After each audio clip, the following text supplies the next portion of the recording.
Good morning বন্ধুরা, এই যে আমি চলে এসেছি আবার আমার দুপুরের মেনু নিয়ে। আজ দুপুরে বানিয়েছি এখানে গরম গরম ভাত।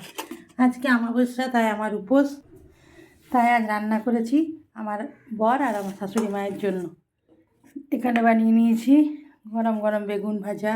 এখানে একটু টমেটো ধনেপাতা দিয়ে চাটনিটা করে নিয়েছি, এটা আমার থেকে যাবে।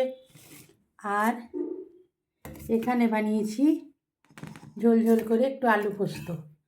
আর এখানে বানিয়েছি এই যে মেথি পাতার পরোটা। না, পরোটা করতে কোনগুলো কাঁচা থেকে যায় গো, তাই আমি রুটিই করে দিই, সকালবেলায় খুব হড়বড় থাকে।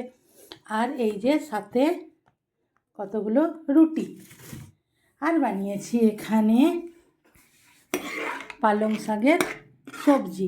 দুজনের রান্না, তাই ডাল করিনি। আর এরকমের ডালটা শীতকালে ওঠেও না। তো এই হয়ে গেল আজ আমার দুপুরের মেনু। যদি আমার ভিডিওটা তোমাদের ভালো লাগে তাহলে লাইক করো, সাবস্ক্রাইব করো। বাই, দেখা হচ্ছে নেক্সট ভিডিওতে।